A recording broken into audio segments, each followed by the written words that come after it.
পশ্চিমবাংলায় যদি ভোট হয়, সেটা যে ধরনেরই ভোট হোক না কেন, তাতে যে কাণ্ড কারখানা চলবে, রক্তারক্তি হবে, তুলোধনা হবে, ধস্তাধস্তি হবে, এই পরিস্থিতির কি আর বদল ঘটবে না? হ্যাঁ, ঠিক তাই, পরিস্থিতির কোনো বদল নেই। 26-এ নির্বাচন দেরি আছে। তার আগে কন্টাই কোঅপারেটিভ ব্যাংক, তার যে নির্বাচন, সেই নির্বাচন একেবারে ধুন্ধুমার পরিস্থিতি। কাঁথিতে ভোট, আর সেই ভোটের যা অবস্থা বা যে ছবি, তাতে প্রশ্ন তুলে দিচ্ছে পশ্চিমবাংলায় নির্বাচন মানেই কি এই অবস্থা? এই পরিস্থিতির মধ্যেই থাকতে হবে। ভয়ঙ্কর অভিযোগ এসছে কাঁথি থেকে। আপনাদেরকে জানিয়ে রাখবো এই মুহূর্তের বড় খবর, বাংলায় কৃষি সমবায় ভোটেও অশান্তি। কাঁথি কৃষি সমবায় ভোট, সেখানে দেখা যাচ্ছে যে একেবারে তৃণমূল এবং বিজেপির মধ্যে ধস্তাধস্তি। আর 26-এর আকাশে তাই আশঙ্কার মেঘ কি পঞ্জীভূত হচ্ছে, কারণ যে ছবি অন্ততপক্ষে দেখা গিয়েছে এই সামান্য নির্বাচনকে ঘিরে, সমবায় ব্যাংকের ভোটকে কেন্দ্র করে, তাতে এখন 26-এর নির্বাচন নিয়েও প্রশ্ন উঠবে খুব স্বাভাবিকভাবে। সামান্য কাঁথির এই সমবায় ব্যাংকের ভোট, আর তাতে যদি এই অবস্থা হয়, তাহলে ভাবুন একবার, আমি আপনি যখন 26-এর নির্বাচনে ভোট দেবো, তখন কি অবস্থা হতে পারে। খুব স্বাভাবিকভাবে আশঙ্কার জায়গা অত্যন্ত গুরুতর, অত্যন্ত ভয়ঙ্কর। আর এখান থেকে দাদাগিরির অভিযোগও সামনে এসছে। দাদাগিরি তো আমার রাজ্যের একে একে শাসক নেতাদের বিরুদ্ধে বারবার অভিযোগ, আর এই অভিযোগের অন্যতা হচ্ছে না, এক্ষেত্রে দাঁড়িয়েও অন্যতা হয়নি। আমরা ইতিমধ্যেই ছবিও দেখাচ্ছি আপনাদেরকে, এবং যেটা এই মুহূর্তের অবস্থান আপনারা দেখতে পাচ্ছেন, যেখানে দাঁড়িয়ে তৃণমূল এবং বিজেপির মধ্যে হয় পরিস্থিতিতে ধস্তাধস্তি, এবং তারপর বিশাল পুলিশ বাহিনী পৌঁছয় ঘটনাস্থলে যাতে পরিস্থিতি সামাল দেওয়া যায় তার জন্য। কিন্তু তার মধ্যেও যে ধরনের ভয়ঙ্কর ছবি প্রকাশ্যে এসছে, তাতে আপনারা বুঝতেই পারছেন যে সামান্য এই নির্বাচনকে কেন্দ্র করেও যেই অবস্থা। একটু বিস্তারিত জানবার চেষ্টা করব, গোটা ছবি মুহূর্তে কি রয়েছে। বিনোদ আমাদের সঙ্গে রয়েছেন, আমাদের প্রতিনিধি টেলিফোন দ্বারা। বিনোদ, আপাতত কি অবস্থা এই মুহূর্তে এই সমবায় নির্বাচনকে কেন্দ্র করে, এবং সামগ্রিক এই নির্বাচনের গোটা পরিস্থিতির আপডেট জানা? দেখো, তোমার এই মুহূর্তে বলে রাখি, এই মুহূর্তে প্রায় 2টো বাজলো, ভোট প্রক্রিয়া এই মুহূর্তে শেষ হলো। অর্থাৎ সকাল 10টা থেকে 2টো পর্যন্ত যে ভোট প্রক্রিয়া চলছিল, তাতে দেখা যাচ্ছে যে এগরা, কাঁথি, রামনগর সহ বিভিন্ন এলাকায় যতগুলি ভোট কেন্দ্র রয়েছে, সবগুলোতেই কিন্তু আজকে সকাল থেকে টান টান উত্তেজনার মধ্যে কেটেছে। ইতিমধ্যে দেখা গেছে যে রামনগর বিধানসভা কেন্দ্রে যেখানে ভোট চলছিল, সেইখানে এক ভোটার জেরক্স কাগজ নিয়ে যথারীতি তিনি ভোট কেন্দ্রে ঢুকতে চাইছিলেন। সেখানকার যারা ভোট কর্মী রয়েছে তারা বলছেন যে অরিজিনাল কোনো বৈধ কাগজ ছাড়া তারা এখানে প্রবেশ করতে দেবেন না। সেখানে রামনগর বিধানসভা কেন্দ্রে যিনি বিধায়ক রয়েছেন, তিনি সঙ্গে নিয়ে গেছিলেন সেই ভোট কেন্দ্রে। সেখানে যারা ভোট কর্মী রয়েছেন, সেখানে কিন্তু তারা বাধা দেয় যে উপযুক্ত কাগজ বা অরিজিনাল কাগজপত্র ছাড়া সেখানে ভোটদান করতে দেবেন না। এই নিয়ে কিন্তু ভোট কর্মীদের সঙ্গে পুলিশের সঙ্গে ধস্তাধস্তি হয় রামনগরের বিধায়ক অখিল গিরির সঙ্গে। অপরদিকে দেখা গেছে এগরা বিধানসভা কেন্দ্রের একটি ভোট কেন্দ্রে, সেখানে এক ভারতীয় জওয়ান তিনি ভোট দিতে গেছিলেন। সেখানে তার ভোট, তিনি সেখানকার ভোট প্রার্থী ছিলেন। ভোট দিতে গিয়ে যখন দেখে সেখানকার যারা তৃণমূলের কর্মী সমর্থক রয়েছে, তার হাত থেকে একটি স্লিপ কেড়ে নেয়। তিনি বাধা দিতে গেলে তার সঙ্গেও বাগবিতণ্ডা ঘটে এবং তাকে যথেষ্টভাবে মারধর করেছে। এমতো অবস্থায় সারাদিন সকাল 10টা থেকে 2টো পর্যন্ত যতগুলি ভোট কেন্দ্র রয়েছে, সবগুলোতেই কিন্তু প্রবল উত্তেজনার মাধ্যমে কিন্তু ভোট শেষ হলো। ভোট ইতিমধ্যেই শেষ হয়ে গিয়েছে, যেমনটা এখনো পর্যন্ত আমরা খবর পাচ্ছি বিনোদের থেকে। তবে বিনোদ, স্বাভাবিকভাবে এর আগে আমরা শুরুতেই জানি যে 13টি আসনে বিনা প্রতিদ্বন্দ্বিতায় জয়ী হয়েছিল তৃণমূল, এবং এর পরবর্তী সময় এই পরিস্থিতি কেন তৈরি হলো? পূর্ব মেদিনীপুর জেলার বেশ কয়েকটা সমবায় যে সমিতি রয়েছে, শুধু এগ্রিকালচার সমবায় সমিতি বা কন্টাই কোঅপারেটিভ ব্যাংক নয়, কিন্তু এর মাঝখানে অনেক ছোট ছোট সমবায় রয়েছে। সেই সমবায়গুলো দেখা গেছে আগে শাসক দলের অধীনে ছিল, অর্থাৎ শাসক দল পরিচালনা করেছিল। কিন্তু যখন ভোট ব্যাংক যখন পরপর দেখা যাচ্ছে বিজেপির দিকে যখন আসছে, তখন একের পর এক কিন্তু পরিবর্তন হচ্ছে। কোথাও আবার অন্য শাসক দলের হাত থেকে ছিনিয়ে নিচ্ছে বিরোধী। এইগুলোকে বারে বারে কিন্তু তুলে ধরা হচ্ছে, বা গ্রামবাসীরা তারা যারা ভোটার রয়েছে, যেহেতু পঞ্চায়েত এলাকার এগুলো বেশিরভাগ ক্ষেত্রে ভোট হয়, সেক্ষেত্রে এই বাগবিতণ্ডা থেকে শুরু করে মারধর, বোমাবাজি কিন্তু বিধানসভা লোকসভার ভোটের সঙ্গে টেক্কা দিচ্ছে কিন্তু এই সমবায় ভোট। এই নিয়ে আজকে সকাল থেকে যেরকম সমবায় ভোট নিয়ে যেরকম টান টান উত্তেজনা ছিল, কিন্তু এর পরেও যে ভোটগুলি রয়েছে, অর্থাৎ আরো বিভিন্ন গ্রাম পঞ্চায়েত এলাকাগুলিতে দেখা যাবে যে আরো সমবায় ভোট রয়েছে, সেখানে কিন্তু মুখিয়ে রয়েছে এই ধরনের সমবায় সমিতি কারা জিতছে বা কারা হারছে। কিন্তু কেউ যে কারোর এলাকা ছাড়তে নারাজ, এই সমবায় ভোটগুলো কিন্তু আবার প্রমাণ করে। প্রাক্তন মন্ত্রী তিনি আহত হয়েছেন, আমরা যেরকমটা ছবি বিনোদ দেখতে পাচ্ছি, এবং রামনগরের বিধায়ক তিনি আক্রান্ত হলেন, এবং যেটা তার বিরুদ্ধেও বড় অভিযোগ বিজেপির তরফ থেকে করা হচ্ছে। এ তো চাঞ্চল্যকর, মানে সামান্য একটাই নির্বাচন, তাকে কেন্দ্র করে এই অবস্থা। দেখো তোমাকে আরেকবার জানাই যে যতগুলি ভোট কেন্দ্র রয়েছে পুলিশ কিন্তু যথেষ্ট মোতায়েন এবং তৎপরতার সঙ্গে কিন্তু রয়েছে, কারণ সেখানে কোনোভাবে পুলিশ প্রশাসন চাইছেন না যে কোনো ভোট ক্ষেত্রে তাদের গায়ে কোনোভাবে কালি লাগুক। সেক্ষেত্রে যথেষ্ট আঁটো কিন্তু বন্দোবস্ত রয়েছে। একটা ভোটারও যে বলতে পারছে না সেটা আমরা আজকে সকাল থেকে যে কটা ভোট কেন্দ্রে গেছি সেখানে কিন্তু চোখে পড়েছে। বৈধ যতগুলো কাগজপত্র লাগে একটি কোঅপারেটিভ ভোট দিতে গেলে সেই সব সমস্ত কাগজপত্র কিন্তু দেখে কিন্তু ভোট কেন্দ্রে ঢোকানো হচ্ছে। তার বাইরে যদি কেউ জেরক্স কাগজ নিয়ে যাচ্ছে তাকেও কিন্তু বাধা দেওয়া হচ্ছে এবং তাদেরকে ঘুরিয়ে দেওয়া হচ্ছে। অপরদিকে দেখা গেছে যে শাসক দলের বেশ কিছু নেতাকর্মীরা তারা অনেকবার ভোট কর্মীদের কাছে গিয়ে বলছেন যে কেউ ভুলে গেছেন, কেউ নিয়ে আসতে মনে নেই, তাদেরকে ভোট দেওয়ার জন্য দেওয়া হোক। কিন্তু তারা একটাই সিস্টেম চালু রেখেছে যে যেটা সরকারিভাবে নির্ধারিত নিয়ম যেটা করা হয়েছে প্রত্যেককে অরিজিনাল কাগজপত্র আনতে হবে, তা না হলে সে ভোট কেন্দ্রে প্রবেশ করতে পারবে না। ঠিক সকাল 10টা থেকে 2টো পর্যন্ত যত জায়গায় ভোট হয়েছে ঠিক একইভাবে এই নিয়ে কিন্তু ভোট কেন্দ্রের যে বাইরে যতজন তৃণমূল বিজেপি কর্মী সমর্থক যারা ছিল এই নিয়ে বাদানুবাদ হচ্ছে, তার কাছ থেকে স্লিপ ছাড়িয়ে নেওয়া হচ্ছে, কাউকে কোনো এক রাজনৈতিক দলের যারা কর্মী সমর্থক রয়েছে তার দলের স্লিপ হাতে ধরিয়ে দেওয়া হচ্ছে। এই নিয়ে কিন্তু বাকবিতণ্ডা সকাল থেকে এখন। কিন্তু এক্ষেত্রে দাঁড়িয়ে আরো একটা অভিযোগ আমরা পাচ্ছিলাম যে এখানে ভোটার কার্ড আধার কার্ড ছাড়া জেরক্স কপি নিয়ে একজন ভোটার এসেছিলেন, তাকে নাকি জোর জবরদস্তি ভোট দিতেই হবে এই জেরক্স কপি থাকলে পরেও, এমনটা নাকি অভিযোগ উঠে আসছে। এটা কিন্তু হয়েছে রামনগর বিধানসভা কেন্দ্রে। অর্থাৎ তোমাকে যেটা প্রথমে বলছিলাম, একজন ভোটার এই রামনগর একটি কেন্দ্রে একজন ভোটার তিনি এসেছিলেন জেরক্স কাগজ, অর্থাৎ তিনি যে আধার কার্ড নিয়ে আসতে হবে সেই আধার কার্ড তিনি অরিজিনাল আনতে পারেননি সঙ্গে, কিন্তু জেরক্স তিনি নিয়ে এসেছিলেন। কিন্তু ভোট কেন্দ্রে গিয়ে যখন ভোট কর্মীরা যারা দেখেন কাগজপত্র দেখেন সেখানে দেখেন যে জেরক্স রয়েছে, তাকে সেখান থেকে ঘুরিয়ে দেওয়া হয়। কিন্তু ঘুরিয়ে দেওয়ার পরে এই খবরটা পৌঁছায় রামনগর বিধানসভার যে বিধায়ক অখিল গিরি রয়েছে তার কাছে পৌঁছায়। তিনি সরাসরি সেই ভোটারকে সঙ্গে নিয়ে প্রবেশ করেন ওই ভোট কেন্দ্রে। সেখানে কিন্তু ভোট কর্মীরা বিধায়ককে বলে দেন যে এখানে জেরক্স কোনোভাবে আমরা অ্যালাউ করবো না, যিনি আসুক না কেন প্রত্যেকে কিন্তু অরিজিনাল কাগজপত্র সঙ্গে না রাখলে আমরা ভোট দিতে দেবো না। এই নিয়ে কিন্তু ভোট কর্মীর সঙ্গে পুলিশ কর্মীদের সঙ্গে কিন্তু যথারীতি অখিল গিরির সঙ্গে বাদানুবাদ এবং পরে ধস্তাধস্তি হয়। বেশ, সঙ্গে থাকো বিনোদ। সুপ্রকাশ গিরি অখিল গিরির ছেলের প্রতিক্রিয়া আমরা পেয়েছি, কি বলছেন তিনি শোনাই একবার আপনার, শুনুন। বিজেপি কি বুঝলাম না, এখানে তো সমবায়ের ভোট হচ্ছে। অ্যাকচুয়ালি যারা অভিযোগ করছে তাদের কাছে লোক নেই, বল নেই, মানুষ নেই, ভোটার নেই, সমর্থন নেই, বাজার গরম করার জন্য এসব করছে। সাধারণ মানুষ স্বতঃস্ফূর্তভাবে ভোট দিচ্ছে। এখন অবধি যত ভোট হয়েছে এক একজন বিজেপির কর্মীর পকেটে 5-6টা করে আধার কার্ড। কেন? যদি শান্তিপূর্ণভাবে ভোট করবে, স্বতঃস্ফূর্তভাবে ভোট করবে, এক একটা বিজেপির কর্মীর পকেটে 5-6টা করে আধার কার্ড কিসের জন্য? পুলিশকে বলেছে ওগুলো ছাড়িয়ে নেওয়ার জন্য। এগুলো এরা শুধুমাত্র মিডিয়াতে টিকে থাকার জন্য এসব করছে। আপনি গিয়ে সাধারণ মানুষকে জিজ্ঞেস করুন, গেটের সামনে দাঁড়ান, আমার কাছে বাইট না নিয়ে আপনি গেটের সামনে দাঁড়ান, যে মানুষ যখন ভোট দিয়ে বেরোচ্ছে তাকে জিজ্ঞেস করুন আপনি আপনার নিজের ভোটটা দিয়েছেন কিনা, না অন্য লোকের ভোট দিয়ে এসছেন, তাহলে পরিষ্কার হয়ে যাবে। শুভেন্দুবাবু যে ব্যাংকের ফর্মার চেয়ারম্যান ছিলেন, সেই ব্যাংকে প্রথমেই 14টা সিটে বিনা প্রতিদ্বন্দ্বিতায় তৃণমূল জিতে আছে। আবার সন্ধ্যে 5টার পরে বুঝতে পারবেন ধরাশায়ী বিজেপি, শুভেন্দুবাবু ধরাশায়ী, মানুষের সমর্থন হারাচ্ছেন, প্রতিদ্বন্দ্বিতা করছে। 6জনই নিরঙ্কুশভাবে জিতবে এবং মানুষের সমর্থন নিয়ে জিতবে। আমাদের কর্মীরা উচ্ছ্বাসে এখন এসছে, কিছু করার নেই, এর কর্মীকে আমি আটকাতে পারবো না। চলুন, এই হচ্ছে সুপ্রকাশ গিরি অখিল গিরির ছেলে, তার প্রতিক্রিয়া শোনাচ্ছিলাম। বিজেপি পাল্টা কি অভিযোগ করছে শোনাই, শুনুন। দাদাগিরি মস্তানি করে ভোট কেন্দ্র দখল করা, মানুষকে আটকানো তৃণমূলের চেনা কৌশল।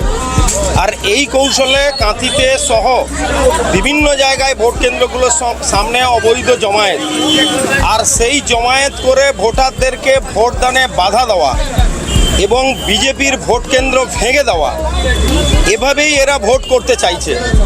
মানুষের সমর্থনে এরা ভোটে হেরে যাবে জানে, সেই জন্য পেছন দরজা দিয়ে কার্ড ব্যাংকের নির্বাচনে জিততে চাইছে। আসলে মানুষই শেষ কথা, মানুষকে আটকালে মানুষই যোগ্য জবাব দেবে। এর আগে পৌরসভাতে দাদাগিরি করে জিতেছিলেন, তার ফল দক্ষিণ কাঁথিতে পেয়ে গেছেন, লোকসভাতে পেয়ে গেছেন, আর আবার দাদাগিরি করবেন বিধানসভাতে পেয়ে যাবেন।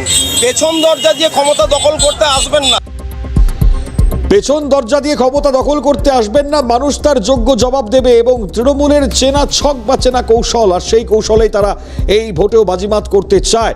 আমি বিনোদের কাছে যাব ঠিক এই জায়গা থেকে দাঁড়িয়ে। বিনোদ, এটা একেবারে স্পষ্ট অভিযোগ বিজেপি করছে। যদি প্রশ্নটা আরেকবার করো। বিনোদ, বিজেপি তো ভয়ঙ্কর অভিযোগ করছে এক্ষেত্রে, তৃণমূলের ছক, তৃণমূলের চেনা কৌশল। পেছন দিয়ে ভোট করানো?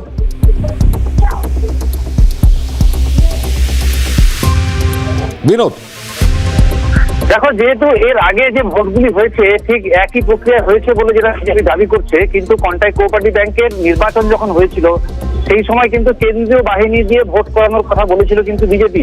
সেক্ষেত্রে কিন্তু যথারীতি কেন্দ্রীয় বাহিনী দিয়ে ভোট হলেও কিন্তু অশান্তি কিন্তু হয়েছে। কিন্তু একইভাবে আবার আজকে যখন কন্টাইর এগ্রিকালচার সমবায়ের যখন ভোট হচ্ছে সেখানে বিনোদ সঙ্গে থাকো। বিজেপি নেতা দিব্যেন্দু অধিকারী আমাদের সঙ্গে টেলিফোন লাইনে রয়েছেন। স্যার, স্বাগত জানাবো সিএনএ। আপনাকে কি বলবেন? এই তো একটা সমবায়ের নির্বাচন, তাকে কেন্দ্র করেই রক্তারক্তি অবস্থা। হ্যাঁ, দুর্ভাগ্যের বিষয়, এ রাজ্যে আইন শৃঙ্খলা নেই। এ রাজ্যের মুখ্যমন্ত্রী নিজে দেশ বিরোধী কথা বলেন লন্ডনে গিয়ে। অতএব স্বাভাবিক কারণে তারই যে পোষ্য যারা আছেন তারা স্বাভাবিক যে আচরণ করা হচ্ছে সেই আচরণই করছেন। সাধারণ যারা মানুষ সমবায়ী, এরা ভারতীয় জনতা পার্টি হতে পারে, কংগ্রেস হতে পারে, সিপিএম হতে পারে, তাদের উপরে যে নৃশংস আক্রমণ করা হয়েছে, সমবায়কে দখল করার একটা অপচেষ্টা কেন্দ্রীয় সরকারের বলিষ্ঠ স্বরাষ্ট্রমন্ত্রী এবং সমবায় মন্ত্রী তো অমিত শাহজি নতুন যে সমবায় ব্যবস্থাকে রিফর্মসের দিকে নিয়ে যাচ্ছেন, এরা ভয়াতুর হয়ে গেছে। স্বাভাবিক কারণে এই ঘটনাগুলো ঘটাচ্ছে। এ রাজ্যে আইন শৃঙ্খলা নেই। রাজ্যের প্রশাসনিক প্রধান মহামহিম রাজ্যপাল, আমি তার কাছে অনুরোধ করব, সংবিধানে তাকে সংবিধান প্রদত্ত যে ক্ষমতা, এই ক্ষমতা তিনি প্রয়োগ করে অবিলম্বে রাজ্যে আইন শৃঙ্খলার দায়িত্ব কেন্দ্রীয় সরকারের তুলে নেওয়া উচিত বলে আমি সামান্যতম একজন বিজেপি কর্মী হিসেবে মনে করি। সর্বোচ্চ নেতৃত্বের কাছেও আমার একই আবেদন থাকবে। দিব্যেন্দুদা, তৃণমূল অভিযোগ করছে বিজেপি হতাশ এবং এই প্রচারে ভেসে থাকবার জন্য যাচ্ছে, তাই বিভিন্ন ধরনের অভিযোগকে সামনে আনছে। আমরা হতাশ নই, আমরা নরেন্দ্র মোদীর সৈনিক। আমরা নরেন্দ্র মোদী দিল্লিতে ভোট করেছেন। দিল্লিতে একটা ঝাঁটাওয়ালা ছিল, ঝাঁটাওয়ালাকে ঝাঁটা দিয়ে পরিষ্কার করে দিয়েছেন। দিল্লির মানুষ প্রায় 12টা মাইনরিটি এলাকার ভোটার, সেই এলাকার ভোটাররাও নরেন্দ্র মোদীর পক্ষে, কমল ফুলের পদ্ম ফুলের পক্ষে তারা ভোট দিয়ে দিল্লিতে বলিষ্ঠ সরকার এক মহিলার নেতৃত্বে প্রতিষ্ঠিত হয়েছে। আমরা সারা দেশে আগামী দিনে 2026কে লক্ষ্য রেখে আমরা এগিয়ে যাব। আমাদের দেশের স্বরাষ্ট্রমন্ত্রী, সমবায় মন্ত্রী, তার নেতৃত্বে, জেপি নাড্ডার নেতৃত্বে আমরা এগিয়ে যাব। এটাই আমাদের মন্ত্র। যতই ওরা আমাদের উপর আক্রমণ করুক, আমরা এই ঘৃণ্যতম এই রাজনীতিকে সমর্থন করি না। আর এই পুলিশ, এই দলদাস পুলিশের উপরে সাধারণ মানুষের কোনো ভরসা নেই। মানুষ থানায় যায় না, মানুষ থানায় যেতে ঘৃণা বোধ করে। ওকে, ধন্যবাদ দিব্যেন্দুদা, অসংখ্য ধন্যবাদ। বিজেপি নেতা দিব্যেন্দু অধিকারী, তার প্রতিক্রিয়া শোনাচ্ছিলাম আপনাদেরকে। বিনোদ আমাদের সঙ্গে রয়েছেন, গোটা পরিস্থিতি এই মুহূর্তে জানাচ্ছেন এবং একই সঙ্গে দাঁড়িয়ে যেটা বিনোদের থেকে জানবার চেষ্টা করছিলাম, আরও একবার চলে যাওয়ার চেষ্টা করবো বিনোদের কাছে। বিনোদ, খুব স্বাভাবিকভাবেই তৃণমূল সেই জায়গা থেকে 100% আশাবাদী এবং তার বক্তব্যে, অর্থাৎ আমরা শাসক নেতাদের একে একে বক্তব্য সেখান থেকে শুনলাম, যেমন সুপ্রকাশ গিরি তিনি যেমনটা বলছিলেন। ফলত বিজেপির অভিযোগ, যে অভিযোগ করছেন পাল্টা শাসকের এগেনস্টে, তাহলে পরে এই মুহূর্তে পরিস্থিতি কোন জায়গায় থাকতে পারে বলে মনে হয়? দেখো, সকাল থেকে যে ভোট কেন্দ্রগুলি টান উত্তেজনার মধ্যে যেভাবে কাটছে, সেক্ষেত্রে কিন্তু বিজেপির বা তৃণমূলের কর্মী সমর্থক এই মুহূর্তে যথেষ্ট কিন্তু রয়েছে ভোট কেন্দ্র এলাকার, যে পাশাপাশি তাদের বুথ কেন্দ্র রয়েছে সেই বুথগুলোতে। এবং বিজেপির তেমন তাদের যে কর্মী সমর্থক যারা রয়েছে তেমন সংখ্যক কিন্তু এই ভোটে কিন্তু চোখে পড়লো না। সেক্ষেত্রে কিছুটা হলেও যারা তৃণমূলের তরফ থেকে যেটা অভিযোগ করা হচ্ছে, তাদের কর্মী সমর্থক না পাওয়ার জন্য বিজেপি অনেকটা নাকি হতাশগ্রস্ত হয়েছেন, তার ফলে এই ধরনের কথাবার্তা বলছেন। এর আগে সুপ্রকাশ গিরির সঙ্গে আমরা কথা বলেছিলাম, তিনি বলছেন যে বিজেপির যারা কর্মী সমর্থক রয়েছে তারা নাকি অবৈধ কিছু কাগজপত্র, অর্থাৎ একাধিক ভোটার আধার কার্ড নিয়ে তারা প্রবেশ করছে। পুলিশকে নির্দেশ দিচ্ছেন তিনি যে যাতে এই ভোটার কার্ডগুলোকে সহজে তাদের কাছ থেকে, বা আধার কার্ডগুলো রয়েছে সেগুলোকে সহজে যেন নিয়ে নেওয়া হয়। কিন্তু এই অভিযোগ, পাল্টা অভিযোগ, এবং বিজেপির পক্ষ থেকে যেসব স্লিপগুলো দেওয়া হচ্ছে সেই সব স্লিপ ভোট কেন্দ্রে আসার আগে যে শাসক দলের লোকজন ছাড়িয়ে নিচ্ছে, এমনটাও যেরকম অভিযোগ উঠে আসছে, এই নিয়ে কিন্তু আজকে বাগবিতণ্ডা থেকে শুরু করে মারধর এবং ভোট কেন্দ্রে যাতায়াতের বাধা, এই নিয়ে কিন্তু সকাল 10টা থেকে 2টো পর্যন্ত ভোট পর্ব মিটল। আচ্ছা, যাদের বিরুদ্ধে এই অভিযোগগুলো উঠলো কাউকে গ্রেপ্তার বা আটক করলো না, কারণ এত পরিমাণ পুলিশ মজুদ থাকবার পরেও থাকবার এই অবস্থানে দেখেও আমরা দেখতে পেলাম না যে কোনো রকম মানে সেই জায়গা থেকে দাঁড়িয়ে পুলিশ অ্যাক্টিভনেস। কি মনে করছিলে সেই জায়গায় বিনোদ যখন ছবি দেখছিলে? দেখো, এখনো পর্যন্ত আমরাও কিন্তু কোনো কাউকে গ্রেপ্তার বা কাউকে আটক করে জিজ্ঞাসাবাদের কোনো পর্ব এখনো শুরু হয়নি বা এখনো করেনি বলে যেটা আমরা সূত্র মারফত জানতে পারছি। তবে যেসব যেই সময় যে ঘটনাগুলি হচ্ছিল সেই সময়কার পুলিশের তরফ থেকে অনেক জায়গায় ভিডিও রেকর্ডিংও করা হয়েছে।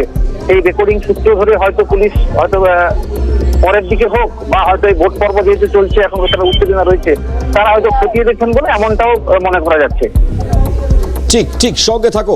বিনোদ যেমনটা জানাচ্ছেন, একে একে ছবি আপনাদেরকে দেখাচ্ছি। দেখুন, রামনগর এগরা দুটো ছবি আপনাদেরকে দেখাচ্ছি। একদিকে খুব স্বাভাবিকভাবে অখিলগিরি, আপনারা দেখতে পাচ্ছেন রাজ্যের প্রাক্তন মন্ত্রী, তিনি আহত হয়েছেন এবং যে জায়গায় দাঁড়িয়ে অখিলগিরি অভিযোগ করছেন পাল্টা বা তার বিরুদ্ধে অভিযোগ রয়েছে। এই যে পরিচয়পত্র, আসল পরিচয়পত্র ছাড়াই নাকি ভোটারকে ঢুকতে দেওয়া হচ্ছিল এবং সেই ভোটারকে ভোট দিতে হবে এমনটাই বলা হচ্ছিল, দাদাগিরি দেখানো হচ্ছিল বলে অভিযোগ উঠে আসছিল। যদিও পাল্টা ক্ষেত্রে বিজেপির বিরুদ্ধেও এই অভিযোগ অখিলগিরি তিনি নিজেও করেছেন। একদিকে দাঁড়িয়ে যখন এই ছবি, তার ছেলে সুপ্রকাশ গিরি তিনি কিছুক্ষণ আগে প্রতিক্রিয়া দিচ্ছিলেন এবং সেই প্রতিক্রিয়াতে তিনি যেমনটা বলছিলেন যে বিজেপির এই জায়গায় চাল, তাদের কোনো রকম জনসমর্থন নেই, সেই জায়গায় বারবার তারা এখানে সমস্যা বা গোলমাল বাঁধাবার চেষ্টা করেছেন বলে পাল্টা অভিযোগ তৃণমূলের তরফ থেকে করা হচ্ছিল। তবে বিজেপির অভিযোগ কিন্তু গুরুতর। এক্ষেত্রে দাঁড়িয়ে এই মুহূর্তে প্রাক্তন মন্ত্রী অখিলগিরি আমাদের সঙ্গে রয়েছেন টেলিফোন দ্বারা। অখিলদা, স্বাগত জানাবো সিএন আপনাকে। আপনার শরীর এই মুহূর্তে কেমন আছে আগে বলুন, ঠিক কি ঘটেছে? শুনুন বলি, এখন এই মুহূর্তে কিছু বলা যাবে না। অখিলবাবু অসুস্থ আছেন, হাসপাতালে ভর্তি আছেন, এই মুহূর্তে উনি কথাও বলতে পারবেন না, ঠিক আছে? আচ্ছা, তো আপনি পরে ফোন করবেন, দিলে পরে জানতে পারবেন। না, আমি বলছি যে বিজেপির যে অভিযোগগুলো বারবার আসছে, আপনি অভিযোগ করেছেন, এই অভিযোগ পাল্টা অভিযোগের ছবি আমরা দেখতে পাচ্ছিলাম, আপনি আহত হলেন। না না, এটা আমি কিছু বলতে পারবো না। ওনার ফোনটা আমি রিসিভ করলাম এই জন্য ওনার কাছ থেকে, কিন্তু আমি যে স্পটে ছিলাম না, আমি জানি না, আর উনিও কিছু বলতে পারবেন না, বুঝতে পেরেছেন? আচ্ছা, এই নির্বাচনকে কেন্দ্র করে আমি একটু প্রশ্ন করতে চাইছি যে একটা সামান্য নির্বাচনে যদি এই অবস্থা হয় 26-এর নির্বাচনে, তাহলে কি হবে? আমি এখন কিছু বলতে পারবো না, ঠিক আছে? আর আপনার বিরুদ্ধে যেহেতু বিজেপি অভিযোগ করছে তাই আপনার প্রতিক্রিয়া নিচ্ছে। আচ্ছা বেশ, তিনি কিছু বলবেন না, তিনি বারংবার বলছেন তিনি এখন কিছুই বলতে পারবেন না, এটাও তিনি বলছেন। তিনি আহত হয়েছেন, কি অবস্থা জানতে চাইলাম, তিনি বলছেন এখন আমি কিছুই বলবো না। তো কখন বলবেন অবশ্যই আমরা অপেক্ষা করব। সন্ধ্যের দিকে তিনি কিছু মুখ খোলেন কিনা, মানে ফলাফল আগামী সময় প্রকাশ্যে আসবার পর তার মুখ থেকে কোনো রকম কিছু শোনা যায় কিনা তার দিকে আমাদের নজর থাকবে। কাতির সমবায় নির্বাচনকে কেন্দ্র করে যে অবস্থা, ধুন্ধুমার পরিস্থিতি, একদিকে তৃণমূল, অন্যদিকে বিজেপি, দুপক্ষের মধ্যে বচসা। এবং এক্ষেত্রে দাঁড়িয়ে যেটা আমরা দেখতে পেলাম, খুব স্বাভাবিকভাবেই যে বিধায়ক অখিলগিরি তিনি আক্রান্ত হলেন, প্রাক্তন মন্ত্রী রাজ্যের, এবং সেই জায়গায় দাঁড়িয়ে সেই ছবিটা আপনাদেরকে দেখাচ্ছিলাম। এখন অভিযোগ পাল্টা অভিযোগের বহর খুব স্বাভাবিকভাবেই রয়েছে, একে অপরের বিরুদ্ধে তোপ দাগছেন, একে অপরের বিরুদ্ধে অভিযোগ করছেন। তবে এই জায়গায় দাঁড়িয়ে সব থেকে বড় আশঙ্কার বেগ, তা হচ্ছে 26-এর নির্বাচনে খুব স্বাভাবিকভাবেই যদি এই পরিস্থিতি হয়, একটা সামান্য সমবায় নির্বাচনকে কেন্দ্র করে যদি এই রক্তাক্ত অবস্থা হয়, তাহলে পরে তো প্রশ্ন উঠবেই যে 26-এর নির্বাচনে তাহলে পরে কি হতে পারে। খুব স্বাভাবিকভাবেই পুলিশের নিরাপত্তা, পুলিশের ঘেরাটোপ সমস্ত কিছু পেরিয়েই যদি এই অবস্থা হয়, তাহলে পরে তো অত্যন্ত ভয়ঙ্কর। যদিও এক্ষেত্রে দাঁড়িয়ে আমরা চেষ্টা করছিলাম যে বারবার যাতে প্রতিক্রিয়া আমরা পাই যে এই মুহূর্তে কেমন রয়েছেন অখিলগিরি, যদিও তিনি এখন কিছু বলবেন না বলে এড়িয়ে গিয়েছেন সমস্ত বিষয়টা। সুকান্ত মজুমদার, বিজেপি রাজ্য সভাপতি, তিনি কি বলেছেন এই নির্বাচনকে কেন্দ্র করে, শোনান। এইভাবে তো ভোট লুট করা আমাদের প্র্যাকটিস হচ্ছে, নেট প্র্যাকটিস হচ্ছে। 26-এ ভোট আসবে তো তার নেট প্র্যাকটিস করতে হবে, তো সে নেট প্র্যাকটিস হচ্ছে। এই তো নতুন কিছু নেই, এইভাবে তো ভোট লুট করা আমাদের প্র্যাকটিস হচ্ছে, নেট প্র্যাকটিস হচ্ছে। 26-এ ভোট আসবে তো তার নেট প্র্যাকটিস করতে হবে, তো সে নেট প্র্যাকটিস হচ্ছে। এই তো নতুন কিছু নেই, এইভাবে তো ভোট লুট করা আমাদের প্র্যাকটিস হচ্ছে, নেট প্র্যাকটিস হচ্ছে। 26-এ ভোট আসবে তো তার নেট প্র্যাকটিস করতে হবে, তো সে নেট প্র্যাকটিস হচ্ছে। সুকান্ত মজুমদার তার প্রতিক্রিয়া শোনাচ্ছিলাম। রাজনৈতিক বিশ্লেষক ঝন্টু বড়াইক রয়েছেন আমাদের সঙ্গে টেলিফোন লাইনে। ঝন্টু দা, স্বাগত সিএনএ। একটা সামান্য সমবায়ের নির্বাচন, তাকে কেন্দ্র করে এই অবস্থা, কি এমন মধু আছে যে মধুর জন্য এ ধরনের রক্তারক্তি অবস্থা হলো বলে আপনি মনে করছেন? ভাই মনোময়, তুমি একটা সঠিক জায়গা বলেছো যে সামান্য সমবায়, এটা কিন্তু সামান্য নয়, কারণ দ্বিতীয় লাইনে তুমি বলেছো মধু। এই যে মধু, এই মধুর জন্যই কিন্তু এই মৌতাকটা গড়ে উঠছে, অশুভ মৌতাক তৃণমূলকে কেন্দ্র করে। মনে রাখবে, বামেদের সময়ে সমবায় আন্দোলনটার একটা সুফল আমরা পেয়েছিলাম। ছোট ছোট গ্রামীণ স্তরের সমবায়ের মাধ্যমে বিভিন্ন সেক্টরে বহু দরিদ্র মানুষ স্বাবলম্বী হয়েছিল আর্থিক দিক থেকে। এই সমবায় ছিল একটা আন্দোলনের নাম, গণ আন্দোলন। ঠিক। সেই সমবায়টাকে তৃণমূল কার্যত লুট করেছে। ভোটের নামে জবরদখল করা, দিনের পর দিন ভোট না করা। তোমাকে আমি একটা সিরিয়াস তথ্য দিচ্ছি, এটা নিয়ে হয়তো একটা বড় এপিসোডও তোমরা সমস্ত ডেটা ওয়াইজ প্রোগ্রামটা শেষ করতে পারবে না। যে বিশ্ববিদ্যালয়গুলোকে কেন্দ্র করে যে সমবায়গুলো থাকে, যেখানে অধ্যাপক এবং শিক্ষাকর্মীদের অর্থ জমানো থাকে, তারা বেনিফিটে হয় বিভিন্ন দিক থেকে, মধ্যবিত্তরা যেভাবে হয়। এইখানে দিনের পর দিন ভোট হয়নি। তাদের কেন হয়নি? নিজেদের পছন্দের লোক বসিয়ে থেকে সমবায়গুলোকে লুট করেছে, তাদের আর্থিক জায়গাটাকে বেনিয়ম করেছে তৃণমূল।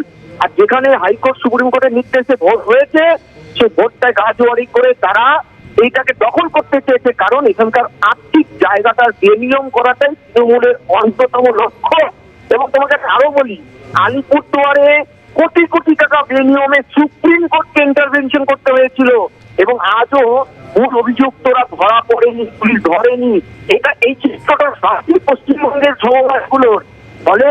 এই সার্বিক সমবায়কে লুট করার অঙ্কের দিকটা চিন্তা করলে কোনোভাবেই এটাকে বলা যায় না সমবায়ের মতন সাধারণ লোক। আর সমবায়গুলো হচ্ছে কোটি কোটি টাকার জায়গা, যেখানে সাধারণ মানুষের মধ্যবিত্তের টাকা থাকে। সেইগুলো তৃণমূল কিন্তু মধ্যবিত্ত এবং দরিদ্র মানুষের কষ্টার্জিত ট্যাক্সের টাকায় জমানো টাকার উপরে কিন্তু হামলা করেছে। সমবায় নির্বাচনকে ম্যানিপুলেট করা কিন্তু লক্ষ্যটা একটাই, এই টাকাগুলোকে লুট করা। এই টাকাকে লুট করাটাই, তার জন্যই আজকে এইরকম অবস্থা। কোথাও সমবায় ভোট হয় না, যেখানে হয় হাইকোর্টের নির্দেশে করতে হয়, সেখানেও জাল চচ্চড়ি হয়। ফলে এইটা নিয়ে কিন্তু একটা দীর্ঘ এপিসোডের ইয়ে আছে, সারা পশ্চিমবঙ্গের চালচিত্র এটা।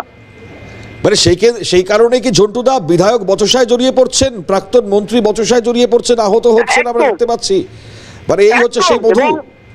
সমবায়গুলোতে বিধায়ক, স্থানীয় তৃণমূল প্রভাবিত বিভিন্ন জনসেবক, তথাকথিত জনসেবক, এরা এদের মাথায় বসে আছে। যেমন স্কুল, কলেজ, বিশ্ববিদ্যালয়ের সর্বোচ্চ জনপ্রতিনিধি, এরা কার্যত গণতন্ত্র স্থাপন করতে আসেনি ওখানে। পুরোটাকে কন্ট্রোল করে, নিয়ন্ত্রণ করে, সেই টাকা নয় ছয় করে তৃণমূলের ভোট ব্যাংকে সেই টাকাটাকে ব্যবহার করাটাই এদের একমাত্র লক্ষ্য। এই সমবায়ের আন্দোলন গরিব এবং মধ্যবিত্তের মানুষের উন্নতি কল্পে সেটা এখন তৃণমূলের উন্নয়নে এরা গাজোয়ারি করে ব্যবহার করছে। এটা শেষ কথা। তাহলে তো 26-এর মানে ভোটে আশঙ্কার মেঘ ধরা পড়ছে, যদি এই ছবি এই মুহূর্তে আমরা দেখতে পাই একটা সমবায় নির্বাচনে। না, একদম তোমাকে আমি বলছি, আশঙ্কা শুধু নয়, এখন আমি বারবার এই পক্ষে কথা বলি যে দেখো একটা সমবায় নির্বাচনের একটা সার্বিক রূপকীয় রাজনীতির প্রেক্ষাপটে বাংলার একটা সার্বিক চিত্রের খণ্ডমাত্র অংশ। সার্বিক চিত্রে যেখানে বিরোধীরা সেন্ট্রাল বাহিনীর সামনে ভোট প্রচার, নিজের কেন্দ্রে ভোট ক্ষতিগ্রস্ত করতে গেলে বড় বড় পাথর গাড়িতে, সেটা তোমাকে তালিবান বা এই সিরিয়ার মতো উপদ্রুত অঞ্চলকে মনে করাই কিনা আমি জানি না। তবে এইটা যদি অ্যাবসলিউট না করতে পারে কেন্দ্রীয় নির্বাচন কমিশন, 26-এর গণতন্ত্র রিস্টোর প্রত্যেকে নিষেধ দিতে পারবে। আচ্ছা। এবং বিরোধী যারা দাঁড়িয়েছে তারা তাদের স্টেটগুলি তাদের জায়গায় যেতে পারবে। তা যদি না করতে পারে, 26-এর নির্বাচনটাও প্রহসনে পরিণত হবে। এটা না করার নামান্তর, কারণ তৃণমূলকে তাহলে ওয়াকওভারই দেওয়া হবে আবার। ঠিক, গুরুত্বপূর্ণ। অসংখ্য ধন্যবাদ ঝন্টুদা আপনাকে। রাজনৈতিক বিশ্লেষক ঝন্টু বড়াইক আমাদের সঙ্গে টেলিফোন লাইনে ছিলেন। খুব স্বাভাবিকভাবেই একটা রাজনৈতিক বিশ্লেষণের জায়গা প্রয়োজন, এবং সেই জায়গা থেকে দাঁড়িয়ে অত্যন্ত গুরুত্ব রাখে এই নির্বাচনের যে ছবি।